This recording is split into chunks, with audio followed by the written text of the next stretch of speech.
તો ડભોઈ તાલુકાના ઓરડી ગામ અને આસપાસના વિસ્તારોમાં વરસાદ સાથે આવેલા ભયાનક વાવાઝોડાએ ભારે વિનાશ સર્જ્યો છે। ખાસ કરીને કેળાની ખેતી કરતા ખેડૂતો માટે આ વાવાઝોડું આફત બનીને આવ્યું છે।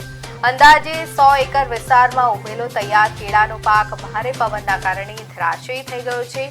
ખેડૂતોના જણાવ્યા મુજબ કેળાનો પાક સંપૂર્ણપણે તૈયાર થઈ ગયો હતો અને આગામી દિવસોમાં તેની લણણી કરીને બજારમાં વેચાણ કરવાની હતી, પરંતુ અચાનક આવેલા તીવ્ર પવનના ઝાપટાએ કેળાના ઝાડ મૂળ સહિત તોડી નાખ્યા હતા।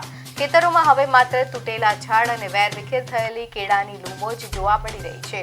ખેડૂતોનું કહેવું છે કે મોંઘા ખાતર, બિયારણ અને સિંચાઈ પાછળ લાખો રૂપિયાનો ખર્ચ કરીને પાક તૈયાર કરવામાં આવતો હતો। ઘણા ખેડૂતો બેંકો તથા ખાનગી ધિરાણ લઈને ખેતી કરતા હોવાથી હવે તેઓ આર્થિક સંકટમાં મુકાઈ ગયા છે। પાક વેચાણના સમયે થયેલા નુકસાનથી ખેડૂતોની તમામ આશાઓ પર પાણી ફરી વળ્યું છે।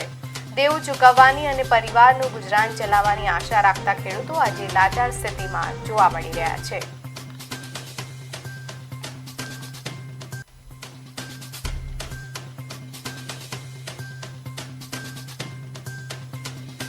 અને આ બધું લોનો અને વ્યાજે લઈને એ કરેલું છે અને આ પૈસો જ્યારે અમારે લોકોને આપવાનો છે, અમારે લેવાનો છે, ત્યારે આ કુદરતી આફત આવી છે તો આ 1 રૂપિયાનું વળતર નહીં, આ નુકસાન છે। એના કારણે અમે જે લોકો પાસેથી લાવેલા છે, લોનો લીધેલી છે, કઈ રીતના ભરશું એમ। તો અમારી સરકારશ્રીને એક જ વિનંતી કે આ નુકસાનીનો સર્વે કરાવે અને યોગ્ય વળતર મળે એવી અમારી માંગ છે। એક પણ રૂપિયો નથી આવ્યો, નહીં ખાતરનો નથી આવ્યો, બધું ઉધારે લાવીને અમે કરેલું છે।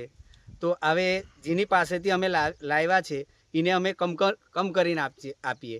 તો સરકારશ્રીને એવી નમ્ર વિનંતી છે કે તમામ અધિકારીઓને નમ્ર વિનંતી છે કે અમારા ગામનું બધું સર્વે કરે અને સહાય માટેની અમારી અપીલ